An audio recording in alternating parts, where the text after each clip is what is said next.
Praise the Lord. मैं खुदा का धन्यवाद करता हूं इस पल के लिए, इस समय के लिए जो प्रभु ने हमें एक साथ रखा। इतनी बाढ़ बारिश आने के बाद भी हमारा पूरा परिवार एक साथ है। सचमुच खुदा महान है और उन्होंने हमें एक साथ रखा अपने सुंदर सुंदर संदेश के लिए। आमीन। सचमुच परमेश्वर महान है। वो हमें सिखाना चाहते हैं कि हम किस तरीके से खुदा के वचन के अनुसार चले, क्योंकि एक हिरन जैसे जल के प्यासे के लिए वो भागता है, उसी तरीके से मेरे चर्च के लोग हैं। आमीन।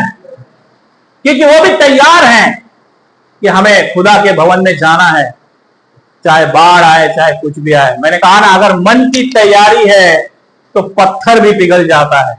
Praise the Lord. क्योंकि यीशु मसीह ने हमें क्या सिखाया, अगर तुम्हारा विश्वास राई के दाने के बराबर भी होगा तो इस पहाड़ से कहोगे हट जाएगा। हालेलुया। ये हमारा परमेश्वर है जो आज हमें एक साथ रखा हुआ है, क्योंकि वह समुद्र को आज्ञा देता है और समुद्र तो भाग हो जाता है। आमीन। वो परमेश्वर हमारा है जो शेर के मुंह को बंद करता है। वो आज्ञा देता है तो एक व्यक्ति को मारता है शेर, एक नबी को, लेकिन उसे खाता नहीं है। हालेलुया। ये हमारा परमेश्वर है, क्योंकि वो छूतों का परमेश्वर है, वो राजाओं का राजा और प्रभुओं का प्रभु हमारा यीशु मसीह है। से हालेलुया। Praise the Lord. खुदा का धन्यवाद करते हैं इस पल के लिए, समय के लिए। आज जिस विषय पर हम मनन करने वाले हैं वो है बपतिस्मा। आज हम देखेंगे कि बपतिस्मा होता क्या है, एग्जैक्ट बपतिस्मा का मतलब क्या है। बहुत बार हम इसे समझ नहीं पाते, क्योंकि एक बहुत बड़े गुरु हुए निकोदेमस, वो भी इस बात को नहीं समझ पा रहे थे कि यीशु मसीह किस नए जीवन के बारे में बात कर रहे हैं, क्योंकि यहां पर वो भी कमजोर हो चुके थे, क्योंकि नया जीवन की जो शिक्षाएं थी सिर्फ यीशु मसीह के पास थी। आमीन। और पुराने नियम में इन सारी बातों के लिए परमेश्वर ने हर जगह पर बात की है अपने नबियों के द्वारा, अपने दासों के द्वारा, लेकिन वो इतना जल्दी प्रकट होगा किसी को समझ में नहीं आ रहा था।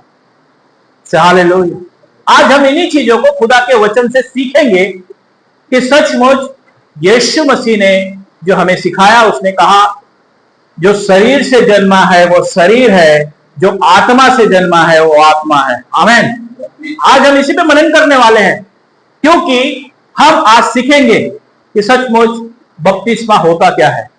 Praise the Lord. आइए हम एक छोटी सी प्रार्थना करते हैं, अपने सरों को झुकाएंगे। सर्वशक्तिमान परमेश्वर पिता, मैं आपके सम्मुख आता हूं, हर एक भाई बहन को आपके सम्मुख लेकर आता हूं।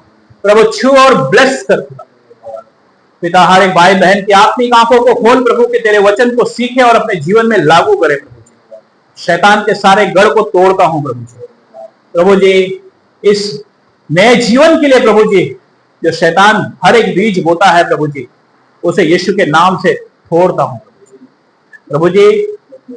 मैं विश्वास करता हूं कि आपने आज हमें इस चीजों के बारे में शिक्षाएं देने वाले। पवित्र आत्मा जी, ये पूरा समय आपके हाथों में देता हूं, यीशु के नाम से मांगता हूं, सुने और ग्रहण करें। आमीन। Praise the Lord. हालेलुया। क्योंकि यहां पर हम उन चीजों को देख रहे हैं कि जो चीजें एक बपतिस्मा, जो बपतिस्मा है उसको हिब्रू में तेविला कहते हैं। उसमें तेविला जो शब्द है इसका मतलब है बपतिस्मा। और ये बपतिस्मा का जब हम कोडिंग करेंगे तो यहां पर हमें एक शब्द आता है, उसका स्टैंडर्ड गुमाटिया और ऑर्डिनरी गुमाटिया। उसका स्टैंडर्ड गुमाटिया 56 है, ऑर्डिनरी 38 है। जब दोनों को हम माइनस करेंगे तो इसमें क्या आता है, 18 आता है, 18। और 18 का मतलब है खाए। खाए का मतलब है जीवन। परमेश्वर ने आपको एक जीवन दिया है। जब आप इस तरीके से बपतिस्मा लेते हैं, पानी में डूबकर आप बाहर आते हैं, तो परमेश्वर आपके लिए एक जीवन रखे हुए हैं, लाइफ से। हालेलुया। क्योंकि इसके बगैर, तेविला के बगैर आप कभी भी जीवन नहीं पा सकते, क्योंकि इसका मतलब ही है एक व्यक्ति विसर्जन करना। जब व्यक्ति पानी में जाता है और अपना पानी के अंदर अपना विसर्जन कर देता है, डूब कर जब बाहर आता है तो एक नया बन जाता है। आमीन। मैंने यहाँ पे ड्राइंग बनाया है किस तरीके से व्यक्ति पानी में जाता है, यीशु मसीह है, और हमें बताया कि किस तरीके से वो एक नया जीवन पाता है। और इसीलिए यीशु मसीह ने उस बात को कहा कि जो शरीर से जन्मा है वो शरीर है और जो आत्मा से जन्मा है वो आत्मा है। आमीन। क्योंकि उसी के पास जीवन है जो आत्मा से जन्मा है। इसलिए प्रकाशित वाक्य उसके 22-14 में क्या कहते हैं?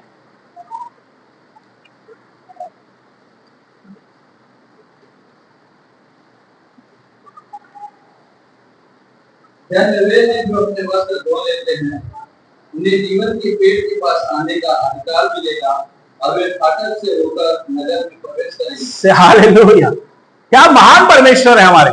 जब तक आप तेरीला नहीं करोगे, जब तक आप बपतिस्मा नहीं लोगे, तब तक आप इस जगह पर कभी नहीं पहुंच सकते। इसलिए वचन क्या कहता है? धन्य वे हैं, आशीषित वे लोग हैं जो अपने वस्त्र धो लेते हैं। क्या करते हैं? जो अपने वस्त्र को धो लेते हैं, क्योंकि उन्हें जीवन के विष के पास, लाइफ के पास आने का मौका मिलेगा। क्योंकि जब तक आप इसे तेविला नहीं करेंगे, बपतिस्मा नहीं लेंगे, क्योंकि इसके अंदर ही एक भविष्यवाणी है कि वो व्यक्ति नया जीवन पाएगा। क्योंकि खाए का मतलब होता है लाइफ से महान परमेश्वर है। आप जब तक डूबेंगे नहीं, तब तक आप कभी भी नया जीवन नहीं पा सकते। तब तक आप कभी भी उस फाटक से प्रवेश नहीं कर सकते जो यीशु मसीह ने आपके लिए रखा है। आमीन। इसीलिए यहां पर वचन कहता है, धन्य वे हैं जो अपने वस्त्र धो लेते हैं, क्योंकि उन्हें जीवन के वृक्ष के पास आने का अधिकार मिलेगा और वे फाटकों से होकर नगर में प्रवेश करेंगे। हालेलुया। बिना बपतिस्मा के, बिना तेविला के कोई भी प्रभु के पास नहीं पहुंच सकता। कोई भी इस जीवन को प्राप्त नहीं कर सकता, क्योंकि यीशु मसीह ने स्वयं बपतिस्मा लिया और उन्होंने कहा ऐसा ही होने दो। आमीन। क्योंकि बपतिस्मा का मतलब ही है एक शुद्धिकरण, एक शुद्धिकरण की क्रिया है ये। क्योंकि जब आप अपने एक नए जीवन में प्रवेश करते हैं तो आपको एक शुद्धिकरण आपको होना ही होता है। आमीन। आज हम इसी के ऊपर मनन करने वाले हैं। आइए इस वचन से चालू भी करते हैं। पढ़ेंगे यूहन्ना रचित सुसमाचार उसकी 3 और 4।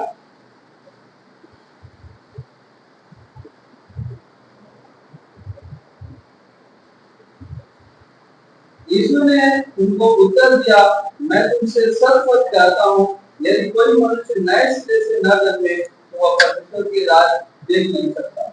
हाँ, आगे। निमुद्रिस ने यीशु से कहा, मनुष्य जब बूढ़ा हो गया तो वो कैसे जन्म ले सकता है? क्या वो अपनी माता के गर्भ में दूसरी बार प्रवेश करके जन्म ले सकता है? हाँ, यहाँ पर जब निकोदेमस जो थे, यहाँ पर यीशु मसीह के पास सवाल कर रहे थे, क्योंकि जो निकोदेमस थे वो वहां पर एक बहुत अच्छी पदवी पे थे और शास्त्र का उन्हें ज्ञान था, लेकिन फिर भी इस विषय को समझ नहीं पा रहे थे, नया जन्म को समझ नहीं पा रहे थे। इसी तरीके से आज भी बहुत से विद्वान नया जीवन को समझ नहीं पाते। इसीलिए वचन क्या कहता है? यीशु ने उसको उत्तर दिया कि मैं तुझसे सच सच कहता हूं, यदि कोई नए सिरे से ना जन्मे तो परमेश्वर के राज्य को देख नहीं सकता। हालेलुया। मैन, ये जीवन के विष के पास, इस लाइफ के पास कभी भी वो नहीं आ पाएगा। निकोदेमस ने उससे कहा, अभी निकोदेमस फिर प्रभु से कह रहे हैं, मनुष्य जब बूढ़ा हो गया तो क्यों कर जन्म ले सकता? अच्छा, बूढ़ा हो गया का क्या मतलब हो? क्योंकि उनकी इच्छा थी लेकिन उम्र हो चुकी थी। आमीन। वो सोच रहे थे कि सचमुच एक व्यक्ति इस जीवन को कैसे प्राप्त कर सकता, मैं तो बूढ़ा हो गया हूं। आप समझ रहे मेरी बात? क्योंकि उनकी लालसा इतनी थी कि मुझे भी इनके पीछे पीछे चलना है, लेकिन उसे जानना चाहते थे कि नया जीवन होता क्या है। बहुत से लोग आज भी नए जीवन को समझ नहीं पाते, लेकिन आज प्रभु की आत्मा के जरिए हम सीखेंगे। Praise the Lord. आगे क्या कहते हैं? क्या वो अपनी माता के गर्भ में दूसरी बार प्रवेश करके जन्म ले सकता है? क्या कह रहे हैं कि अपनी माता के गर्भ में फिर से उसे जाना पड़ेगा? आगे क्या कहते हैं, 5 और 6 पढ़ेंगे ब्रदर। यीशु ने उत्तर दिया, मैं तुमसे सच सच कहता हूँ, जब तक कोई जल और आत्मा से न जन्मे तो वह परमेश्वर के राज्य में प्रवेश नहीं कर सकता। हालेलुया। यहां पर खुदा का कलाम क्या कहता है, यीशु ने उत्तर दिया कि मैं तुझे सच सच कहता हूं, क्योंकि सच सच, आमीन आमीन, क्योंकि ये वर्ड है आमीन आमीन का, सच सच कहता हूं, आमीन आमीन कहता हूं, जब तक कोई मनुष्य जल और आत्मा से न जन्मे वह परमेश्वर के राज्य में प्रवेश नहीं कर सकता। Praise the Lord. आपको मालूम है यीशु मसीह कितने बार इस बात को कह रहे हैं? क्यों कह रहे हैं मालूम? क्योंकि कभी कभी एक इंसान है ना, समझ नहीं पाता और परमेश्वर से सपनों के द्वारा, दर्शनों के द्वारा बातचीत करते हैं कि तू उस जीवन में प्रवेश कर जा जो मैंने तेरे लिए रखा है। आमीन।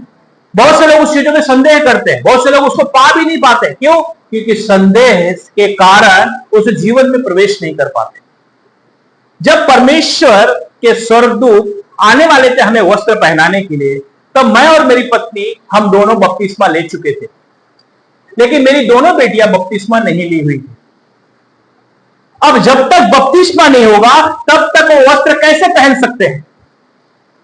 हमने प्रार्थना किया, हमें मालूम नहीं था, लेकिन प्रभु ने मुझसे कहा कि इन्हें बपतिस्मा लेना है, तो मुझे मालूम नहीं था कि आगे क्या होने वाला है।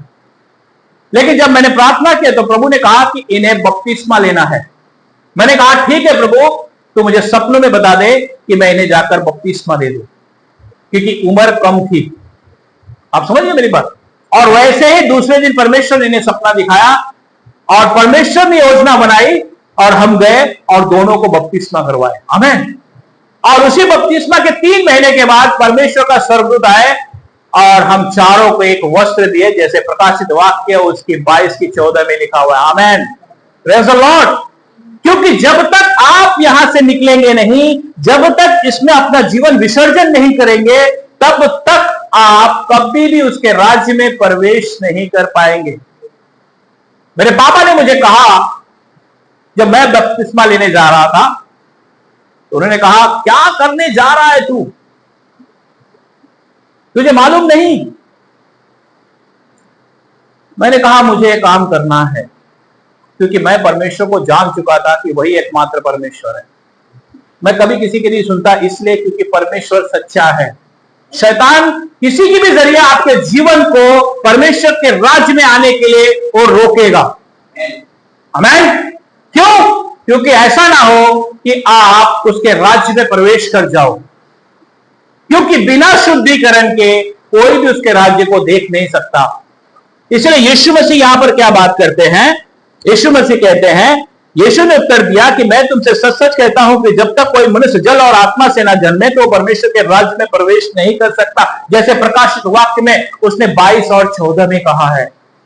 हालेलुया। अब क्या कहते हैं, पढ़ेंगे। जो शरीर से जन्मा है वो शरीर है, जो आत्मा से जन्मा है वो आत्मा है। मैंने तुमसे कहा है कि नए सिरे से जन्म लेना आवश्यक है। यहाँ पर क्या कह रहे हैं? यहाँ पे क्या कह रहे हैं? जो शरीर है, यहाँ पर वचन क्या कहता है? क्योंकि जो शरीर से जन्मा है वो शरीर है और जो आत्मा से जन्मा है वो आत्मा है। इसे कैसे समझेंगे?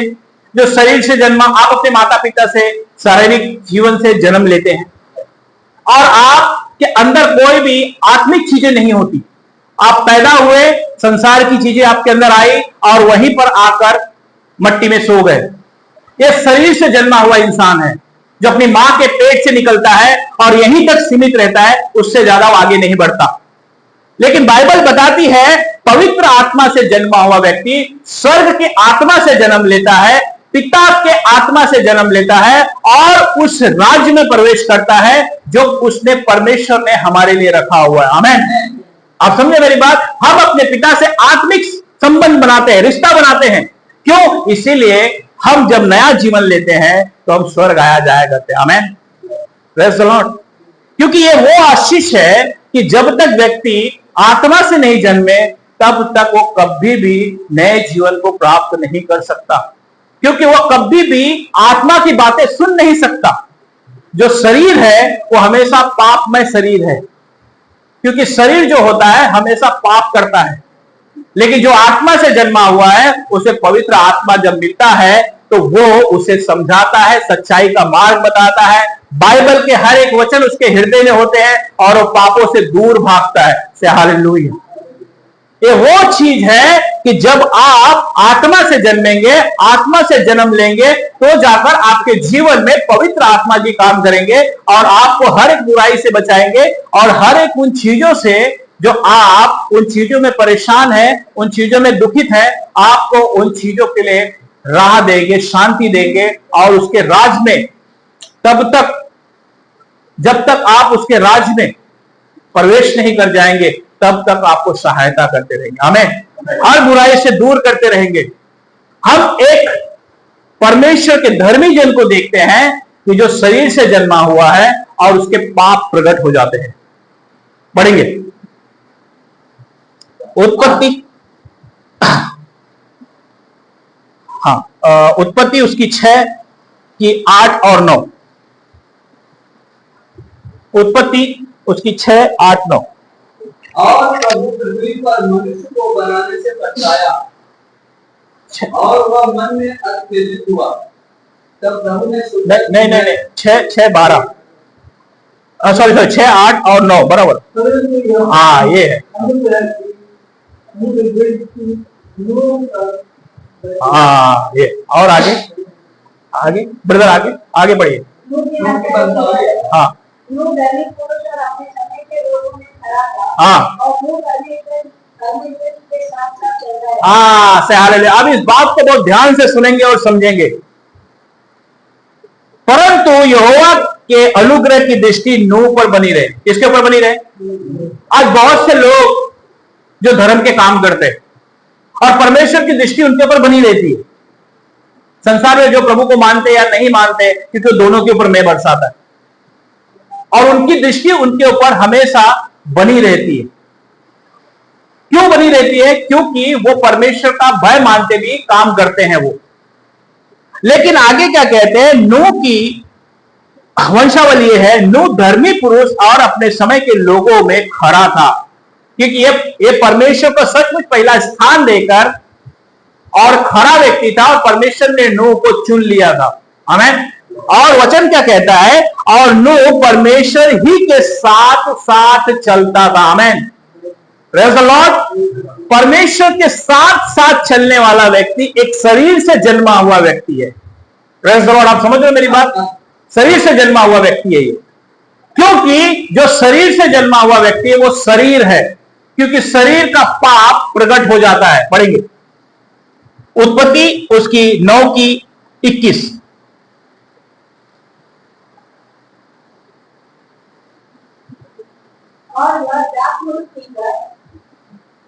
हाँ बराबर बराबर। दास मधु पीकर मतवाला हो गया और अपने तंबू के भीतर नंगा हो गया। हालेलुया। क्या हो गया? ये शरीर से जन्मा हुआ व्यक्ति है जो क्या किया इसने? और वह दाख मधु पीकर मतवाला हुआ और अपने तंबू के भीतर नंगा हो गया।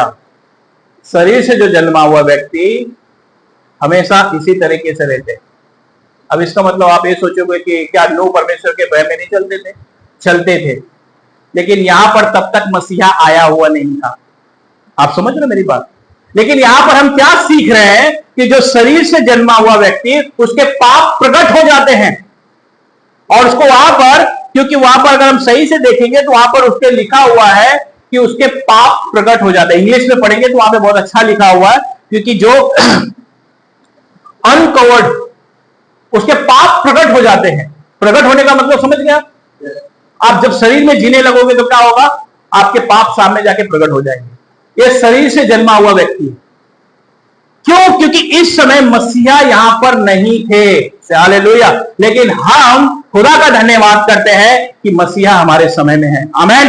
Praise the Lord. इसलिए यीशु मसीह ने क्या कहा? यूहन्ना उन मनुष्यों में से सबसे बड़ा है जिसने मसीहा का प्रचार किया है। आमीन। ये भाग हमें मिला। इसलिए जब यीशु मसीह क्रूसीफाई हुए तो धरती फट गई और वहां पर धर्मी लोग निकल लिए, परमेश्वर के साथ वहां पर चल पड़े। आमीन। ये वही लोग थे जो शरीर के पाप प्रकट हो चुके थे। Praise the Lord. आप समझ रहे हो मेरी बात? क्योंकि जो शरीर से जन्मा है वो शरीर है, जो आत्मा से जन्मा वो आत्मा है, क्योंकि आत्मा से जन्मा हुआ व्यक्ति कभी पाप नहीं कर सकता। पढ़ेंगे पहला यूहन्ना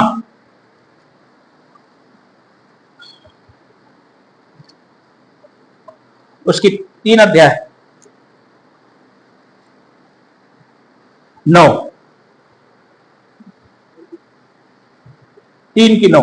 जो कोई परमेश्वर से उत्पन्न हुआ है, हाँ जन्म है, हाँ वो पाप नहीं करता, हाँ क्योंकि उसका शरीर उसमें बने रहता हाँ है, और वो पाप शरीर में हाँ, क्योंकि परमेश्वर से उत्पन्न हुआ है। आमेन, हालेलुया।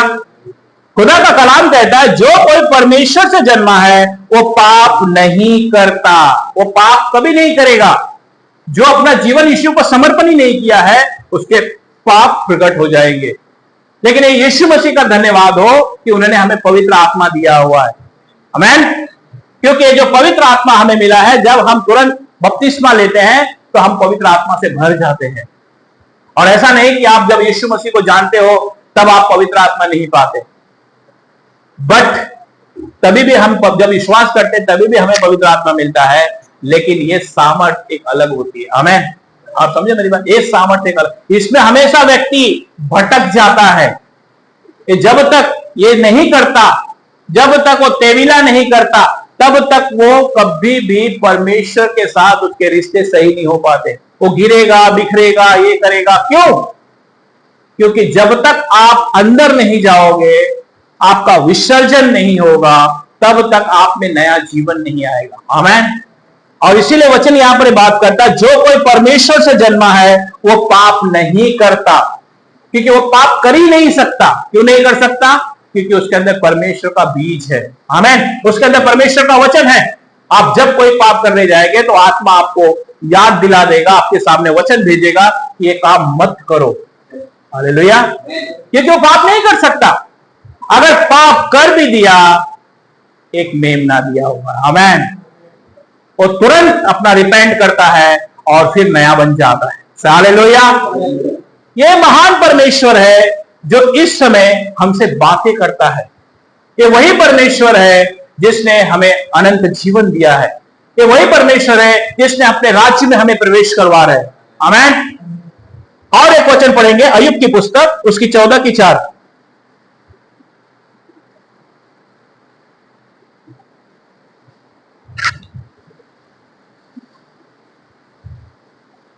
अय्यूब की पुस्तक, उसकी 14 की 4। अशुद्ध वस्तु से शुद्ध वस्तु को कौन निकाल सकता है? कोई नहीं। हाँ, अब यहां पर क्वेश्चन मार्क है। पूछ रहे हैं, क्या पूछ रहे हैं? अय्यूब उसकी 14 की 4। अशुद्ध वस्तुओं से शुद्ध वस्तु को कौन निकाल सकता है? एकमात्र परमेश्वर यीशु मसीह, आमेन। क्यों? क्योंकि वही है जो हमारी अशुद्धता को निकालते हैं और हमें शुद्ध करते हैं, आमेन। Praise the Lord. कौन निकाल सकता है? वहां पे क्वेश्चन मार्क है और पूछ रहे हैं हमसे, आमेन। आगे क्या कहते हैं उसकी 25 की 4 में, अय्यूब 25:4 में,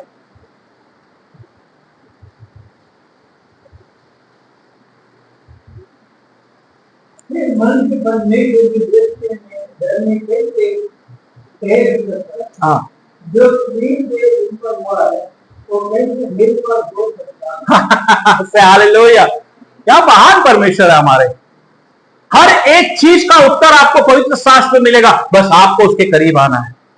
खुदा का कलाम क्या कहता है? फिर मनुष्य ईश्वर की दृष्टि में धर्मी क्यों कर ठहर सकता है? फिर यहां पर क्वेश्चन मार्क है। वो पूछ रहे हमसे। हम सोचते हैं ना कि हम स्वर्ग चले जाएंगे बिना नया जीवन पाए, लेकिन वो हमसे पूछते हैं, मेरे बेटे मेरे बेटियों, क्या सचमुच मनुष्य क्या अपने आप को धर्मी ठहरा सकता है? कभी नहीं। इसीलिए वचन और क्या कहता है? और जो स्त्री से उत्पन्न हुआ है वह क्यों कर निर्मल हो सकता है? आमेन। जो औरत से जन्म लिया हुआ है, जो अपनी मतलब कहने का मतलब जो अपने माता पिता के अनुसार जो उत्पन्न हुआ है, जब तक वो नया जन्म नहीं लेगा तब तक वो परमेश्वर को कभी देख नहीं सकता। Praise the Lord. इसीलिए परमेश्वर ने यहां पर आदम के जीवन में मसीहा की भविष्यवाणी उसी समय कर दी कि जब मसीहा आएगा तो ही तुम्हें शरीर के पापों को छुड़ाएगा और तुम्हें अनंत जीवन में प्रवेश करवाएगा, आमेन। पढ़ेंगे उत्पत्ति 5 की 3।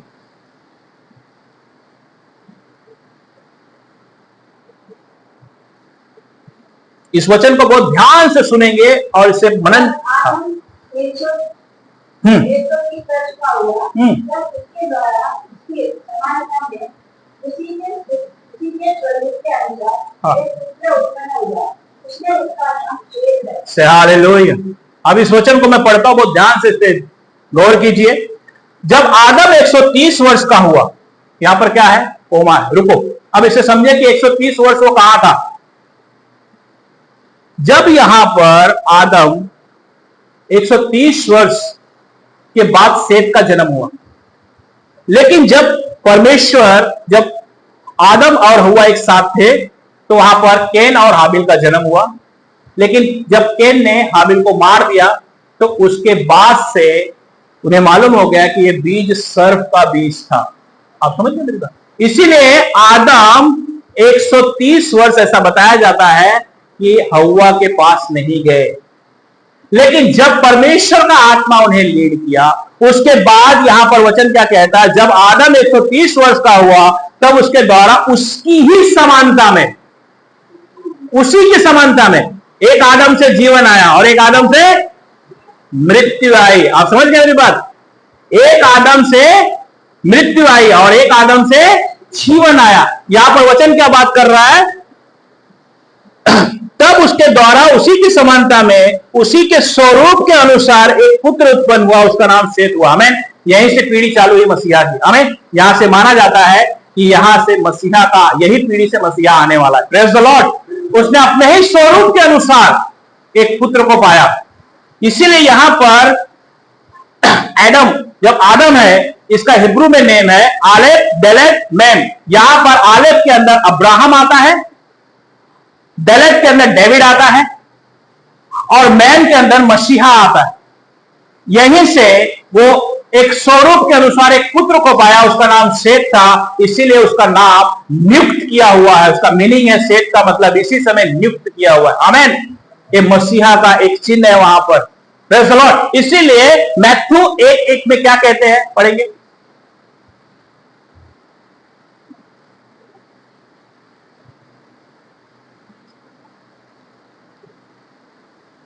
अब्राहम की संतान, दाऊद की संतान, यीशु मसीह की वंशावली। Praise the Lord. अब्राहम की संतान, दाऊद की संतान, यीशु मसीह के वंशावली। Praise the Lord. क्या महान परमेश्वर है हमारे, कैसी योजना बनाते हैं। इसलिए उसने कहा जो शरीर से जन्मा है वो शरीर है और जो आत्मा से जन्मा है वही आत्मा है, और वही परमेश्वर का आत्मा है जो परमेश्वर से अच्छे रिश्ते में आता है। Praise the Lord. क्योंकि हिब्रू जो शब्द है, इसमें आपको आगे की चीजें, मसीहा की पूरी भविष्यवाणी आपको मिलेगी। Praise the Lord. क्योंकि इसे हमें जानना है। अभी आपको कैसे मालूम पड़ेगा कि कैन के माथे पर परमेश्वर ने क्या चिन्ह लगाया था? किसी को मालूम है? नहीं। क्योंकि एक मार्क था उसके पर, एक चिन्ह था। क्योंकि इसे कोई नहीं छुएगा, जो छुएगा उसे 7 गुना बदला लिया जाएगा। और वो चिन्ह क्या है? ताव है, मसीहा का क्रॉस ताव है वो। क्योंकि कब मालूम पड़ेगा आपको? हिब्रू में ही मालूम पड़ेगा वो। Praise the Lord. इसीलिए हेजकेल की पुस्तक में उसने वहां पर कहा ना, मेरे लोगों के ऊपर एक चिन्ह लगा दे। आमीन। प्रकाशित वाक्य में उसने 7:3 में कहा कि मेरे लोगों के घरों के ऊपर एक चिन्ह लगा। आमीन। ताव लगा। क्योंकि जब मैं अंत करूं तो मैं इन्हें बचा कर रखूं। Praise the Lord. हमें हिब्रू के बगैर उन शब्दों को नहीं समझ में आएगा। ओल्ड टेस्टमेंट हिब्रू में लिखा गया, इसीलिए हमें उसे समझना है। इसलिए समझना है कि हम मसीहा को और अच्छे से समझ सकें। Praise the Lord. इसलिए यूहन्ना रचित सुसमाचार में क्या कहता है? तुम शास्त्र में क्या ढूंढते हो? ये शास्त्र जो मेरी गवाही देता है। आमीन। Praise the Lord. आज हम कहां से मसीहा को पा रहे हैं? हमने कभी सोचा कि आदम के अंदर मसीहा की भविष्यवाणी है? लेकिन यही पवित्र शास्त्र है जो मसीहा का गवाही दे रहा, मैन जो मसीहा का गवाही दे रहा। आमीन। Praise the Lord. मेरे भाइयों, मेरे बहनों, हमें और बढ़ना है, हमारे विश्वास को बढ़ाना है, अंधविश्वास में नहीं चलना। परमेश्वर ने हमें एक तोहफा दिया है और मैं इस तोहफे को पाकर बहुत खुश हूं। Praise the Lord. और ये तोहफा जो मुझे देते हैं मैं आपके पास भी पहुंचाना चाहता हूं, क्योंकि उसने मुझे सेम दिन मिला है और मैं आपको सेम दिन देना चाहता हूं। आमीन। Praise the Lord. आइए हम एक और वचन में चलते हैं। अय्यूब की पुस्तक उसकी 15 की 14 और 15 पढ़ लेंगे और थोड़ी सी गहराई में जाएंगे हम। 16, 14, 15, 16। अय्यूब 15, 14, 15, 16। Chapter 15 verse 14, 15, 16। मनुष्य है क्या ही कि वह निष्कलंक हो, और जो स्त्री से उत्पन्न हुआ है क्या वह निर्दोष हो सके। हाँ, देख वह अपने पवित्र पर भी विश्वास नहीं करता, और स्वर्ग भी उसकी दृष्टि में निर्मल नहीं है। ये मनुष्य अधिक घिनौना और मलिन है, जो कुटिलता को पानी की नाई पीता है। हालेलुया, क्या महान परमेश्वर। और स्वर्ग के लोगों पे भी भरोसा नहीं करते। एक बार किए, मालूम है ना, नूह के समय सब स्वर्गदूत को नीचे आ गए और उन्होंने मनुष्य के पुत्र के साथ विचार कर लिया। लूसीफर के ऊपर परमेश्वर ने किए, क्या किया उसने? वही किया, लेन देन में उसने घपला कर दिया। इसीलिए यहां पर वचन क्या कहता है? मनुष्य है क्या कि वो निष्कलंक हो, और जो स्त्री से उत्पन्न हुआ है वो है क्या कि निर्दोष हो सके। देख, वो अपने पवित्र पर भी विश्वास नहीं करता, और स्वर्ग भी उसकी दृष्टि में निर्मल नहीं है। स्वर्ग भी उसकी दृष्टि में निर्मल नहीं है, क्योंकि सिर्फ एकमात्र पवित्र यीशु मसीह है। आमेन, प्रेज़ द लॉर्ड। और इसीलिए आगे क्या कहते हैं? फिर मनुष्य अधिक घिनौना और मलिन है, जो कुटिलता को पानी की नाई पीता है। आप समझ गए? कुटिलता, पाप को पानी की नाई पीता है। क्यों? लेकिन यीशु मसीह का धन्यवाद है, इसीलिए नया जन्म लेना है कि ये कुटिलता जो हम शरीर में थे उसे छोड़कर अब आत्मिक चीजों के पीछे लगे। आमीन।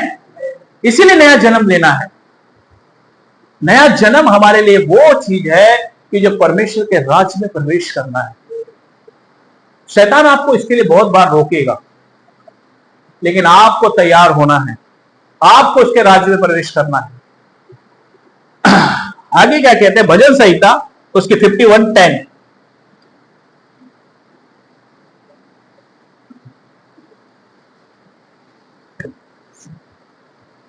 51:10, भजन संहिता 51:10। हाँ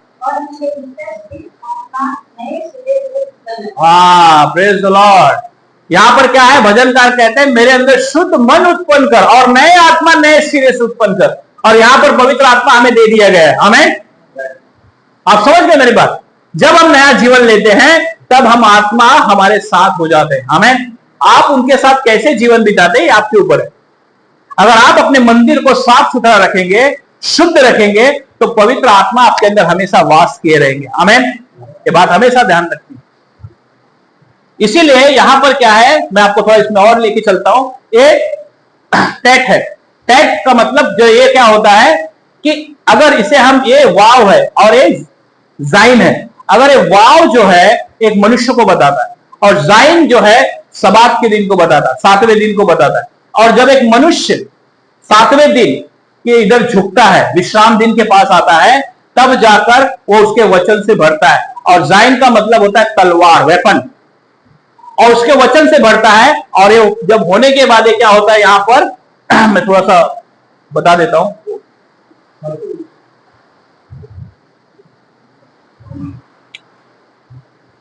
जब ये वाव जाइन के पास आता है, इसके पास झुकता है, तो ये क्या बन जाता है? खैत।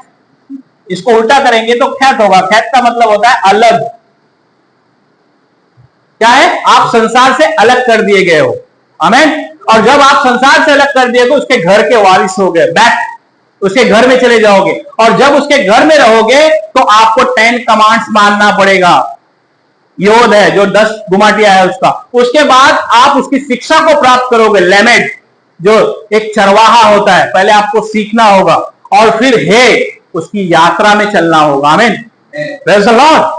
क्योंकि ये वो जीवन है, तब जाकर आप परमेश्वर की उन चीजों को प्राप्त कर पाएंगे जो परमेश्वर ने आपके लिए अनमोल तोहफा रखा होगा। अगर आपको उसके घर में रहना है तो ये पढ़ना पड़ेगा, बाइबल पढ़ना पड़ेगा, क्योंकि वो जिस जगह पर हमें रखना चाहते हैं, जिस जगह पर उन्होंने हमें रखा है, वो पवित्र है। इसीलिए जब परमेश्वर ने इजरायलियों को मिस्र से छुड़ा कर लेकर आया, तो उसके बाद उन्हें सिनाई पर्वत पर इसलिए लेकर गया कि उन्हें आज्ञा दे। कि ये मेरी आज्ञाओं को माने, नहीं तो जिस जगह मैं इन्हें लेकर जा रहा हूं वो देश पूरा अशुद्ध है, ऐसा ना हो वहां पर ये भी अशुद्ध हो जाए। Praise the Lord. इसलिए परमेश्वर ने हमें ये पवित्र शास्त्र दिया है कि हम इस पे मनन करें, क्योंकि हम उसके राज्य में प्रवेश कर चुके हैं। Praise the Lord. आगे क्या कहते हैं, हेजकेल की पुस्तक उसकी 11 की 19 और 20।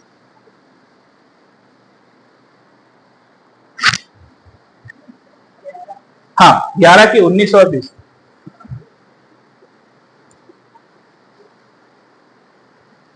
और मैं उनका हृदय एक कर दूंगा और उनके भीतर नई आत्मा उत्पन्न कर दूंगा और उनके देह में से पत्थर का सा हृदय निकाल कर उन्हें मांस का हृदय दूंगा। हाँ, आगे। जिससे वे मेरी विधियों पर नित्य चला करेंगे और मेरे नियमों को माने और वो मेरी प्रजा ठहरेंगे और मैं उनका परमेश्वर ठहरूंगा। हाँ, प्रेज द लॉर्ड। यहाँ पर परमेश्वर स्वयं बात करते हैं, कहते हैं और मैं उनका हृदय एक कर दूंगा और उनके भीतर से एक नई आत्मा उत्पन्न करूंगा और उनके देह में से पत्थर का हृदय निकालकर मांस का हृदय दूंगा। आमीन। जब आप नए जीवन में प्रवेश करते हैं तो आपके अंदर पत्थर का हृदय निकल जाता है और आपके अंदर एक मांस का हृदय आता है। आमीन। जो कभी भी विरोध नहीं करता, कभी भी नफरत नहीं करता, अपने भाई से प्रेम करता है। आगे कहते हैं जिससे वे मेरी विधियों पर नित्य चला करे और मेरे नियमों को माना करे। प्रेज़। जब आप इस घर में प्रवेश कर जाएंगे तो ये आपको आत्मा सिखाएगा और आपको कैसे चलना है वो खुद बताएगा। आपको चिंता करने की जरूरत नहीं है, बस आपको ईमानदारी से उनके साथ चलना है और वे मेरी प्रजा ठहरेंगे। से हालेलुया। वो कहते हैं वो मेरी प्रजा ठहरेगी, तो आपको कौन छू सकता है? और मैं उनका परमेश्वर ठहरूंगा। से हालेलुया। आज हम कहते हैं ना हमारा यीशु ही सच्चा खुदा है। सचमुच ये वचन हमारे जीवन में पूरा होता है। Praise the Lord. आमीन। इसलिए यीशु मसीह और क्या बात कहते हैं, यूहन्ना उसकी 1 की 13 पढ़ेंगे। 13, यूहन्ना 1 की 13।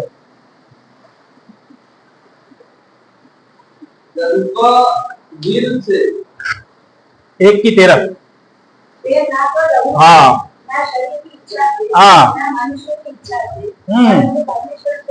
हाँ, प्रेज़ द लॉर्ड। ना लहू से ना शरीर से परंतु परमेश्वर के आत्मा से उत्पन्न हुए। आमीन। पवित्र आत्मा से। Praise the Lord. वो पाप कर ही नहीं सकता क्योंकि परमेश्वर का बीज उसमें बोया जाता है। हालेलुया। आगे क्या कहते हैं, रोमियो उसकी 8 अध्याय की 4 और 5।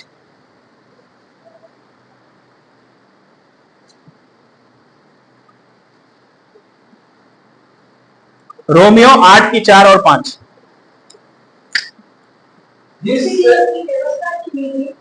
हमने जो शरीर के अनुसार नहीं वरन आत्मा के अनुसार चलते हैं पूरी की जाए। हाँ, आगे। शरीर की बातों पर मन लगाते हैं परंतु आध्यात्मिक आत्मा की बातों पर मन लगाते हैं। हाँ, प्रेज़ द लॉर्ड। हालेलुया। खुदा का कलाम कहता है क्योंकि शारीरिक व्यक्ति शरीर की बातों पर मन लगाता है। सॉरी, मैं आगे ऊपर हूं। इसीलिए कि व्यवस्था की विधि हमने जो शरीर के अनुसार नहीं वरन आत्मा के अनुसार चलते हैं पूरी की जाएगी। आमीन। व्यवस्था क्या था? मैंने बताया था उस दिन, व्यवस्था जो है जब तक मसीहा नहीं आए तब तक इसके लिए दी गई थी और जैसे मसीहा आए तो व्यवस्था हमारे हृदय में दी गई है। आमीन। इसीलिए वचन यहां पर क्या कहता है, वरन आत्मा के अनुसार चलते हैं पूरी की जाएगी। Praise the Lord. क्योंकि हम आत्मा के अनुसार चलते हैं क्योंकि उसका व्यवस्था हमारे हृदय में ही दिया गया है। पर मैं कहता हूं क्योंकि शारीरिक व्यक्ति शरीर की बातों पर मन लगाता है परंतु आध्यात्मिक आत्मा की बातों पर मन लगाता है। जो आत्मिक होता है वो हमेशा आत्मा की बातों में सोचता है, वो परमेश्वर के साथ बढ़ने की कोशिश करता है। एक हिरन की जैसे पानी के लिए भागता है ना, उसी तरीके से वो हमेशा उठता है, प्रार्थना करता है, उसके वचन को समझना चाहता है और गहराई से वचन को अपने जीवन में लाना चाहता है। क्यों? क्योंकि उसे मालूम है कि आत्मा की क्रिया से शरीर की क्रिया को मार देंगे। आमीन।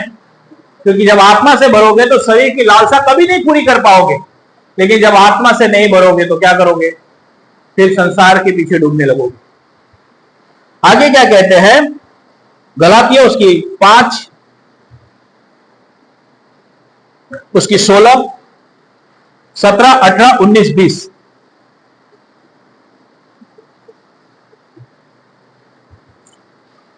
गलातियों 5 अध्याय उसकी 16, 17, 18, 19, 20। इसलिए मैं यह कहता हूँ, आत्मा के अनुसार बिताओ, हाँ। जीवन बिताओ, तो तुम शरीर की वासनाओं की पूर्ति करने से बचे रहो। हाँ, क्योंकि शरीर आत्मा के विरोध में और आत्मा शरीर के विरोध में इच्छा करता है। ये एक दूसरे के विरोधी हैं, इसीलिए जो तुम करना चाहते हो वह नहीं कर सकोगे। किंतु यदि तुम आत्मा के द्वारा जीवन बिताओगे हो तो व्यवस्था के अधीन नहीं। आगे शरीर के काम अस्पष्ट है, व्यभिचार, जंगली काम, लुचपत, मूर्ति पूजा, चूरमा, बैर, झगड़ा, ईर्ष्या, क्रोध, विरोध, फूट, विदर्भ, दाम, मुतवालापन, लीला पीड़ा, इन कामों के समान और भी काम है, इनके विषय में मैं तुझे पहले से सावधान कर रहा हूँ, जैसा पहले भी मैं तुझे सावधान कर चुका हूँ कि ऐसे काम करने वाले परमेश्वर के कार्य के बारे में न हो। हालेलुया। ये शरीर की काम है जो यहाँ पर वचन बात करता है, पर मैं कहता हूं आत्मा के अनुसार चलो तो तुम शरीर की लालसाओं की किसी रीति से पूरी न कर पाओगे। अगर आप आत्मा से भरे रहोगे तो आप कभी भी शरीर की लालसाएं कभी पूरी नहीं कर पाओगे। इसीलिए हमें नया जन्म दिया गया है। पहले लोगों के पास नहीं था ये, लेकिन हमारे पास है और हमें इसका आदर करना है और उसके अनुसार चलना है। मैंने नीचे के काम यहाँ पर बता दिए गए हैं कि कौन से ऐसे बुरे काम है जो इंसान शरीर में करता है, क्योंकि मैं सब वहां पे पढ़ा गया, सबने सुना। अब हमें चौकस हो जाना है कि अगर हम शरीर के अनुसार रहेंगे तो कभी भी परमेश्वर के राज्य में प्रवेश नहीं कर पाएंगे। आमीन। क्योंकि जब आप शरीर आत्मा से शरीर की क्रिया को मारोगे तब जाकर आप उसके राज्य में प्रवेश कर पाओगे। आमीन। क्योंकि नहीं तो क्या होगा, आप हमेशा उसी चीजों में चलोगे जहां से निकल कर आए हो। मैंने बहुत से लोगों को देखा है कि सब प्रभु मेरा है, प्रभु मेरे, बहुत, मैं तो प्रभु तो हमारे पास रहता है। मैं कहता बहुत अच्छी बात है, लेकिन जब उनके फलों को देखा जाता है तो प्रभु कोसों दूर उनसे रहते हैं, मुलाकात ही नहीं है प्रभु से। ये उनकी सोच है। लेकिन जब आप आत्मा की क्रिया से शरीर की क्रिया को मारोगे तब ये सारे कामों से बच जाओगे। हालेलुया। नहीं तो क्या होगा, आप उसके राज्य में प्रवेश ही नहीं कर पाओगे। आप उसके राज्य में प्रवेश ही नहीं कर पाओगे। हमें डरना है मेरे भाइयों, क्योंकि परमेश्वर ने जो हमारे लिए उत्तम भाग रखा है, जो उसने हमारे लिए रखा हुआ, हमें उसके अनुसार ही चलना है। आगे क्या कहते हैं, गलातियों उसकी 5 की 24। यदि तुम आत्मा के द्वारा जीवन हाँ ये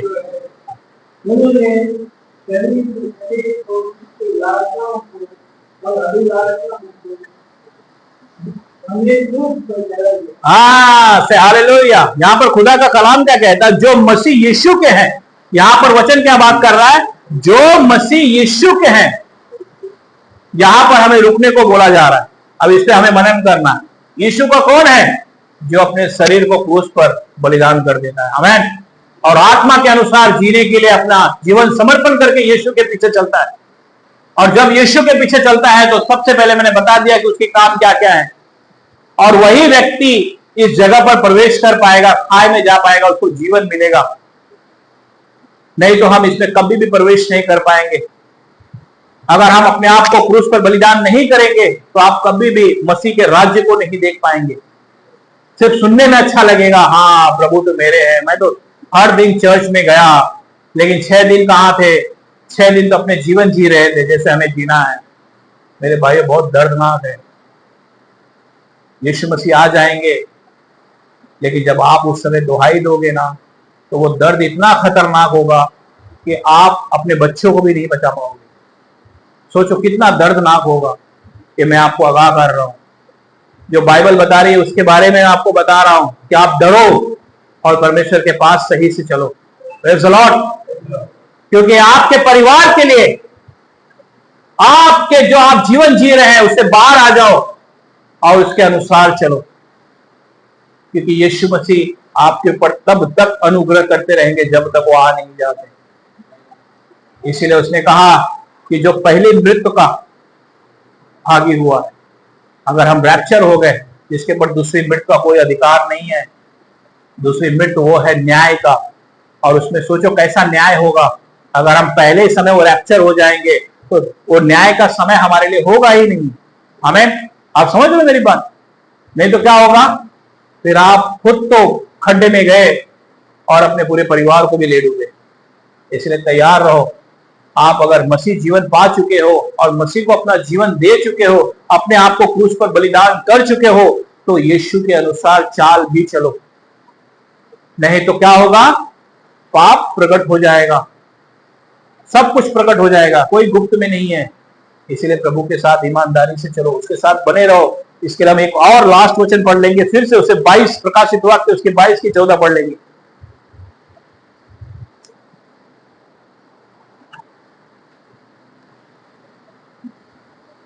वे हैं जो अपने वस्त्र धो लेते हैं, उन्हें जीवन के पेड़ के पास आने का अधिकार मिलेगा और वे फाटकों से अपना नगर में प्रवेश करेंगे। हालेलुया। फिर से परमेश्वर बात कर रहे हैं, यहां पर खुदा हमें बता रहे हैं, धन्य वे हैं जो अपने वस्त्र धो लेते हैं, क्योंकि उन्हें जीवन के पेड़ के पास आने का अधिकार मिलेगा और वे फाटकों से होकर नगरों में प्रवेश करेंगे। Praise the Lord.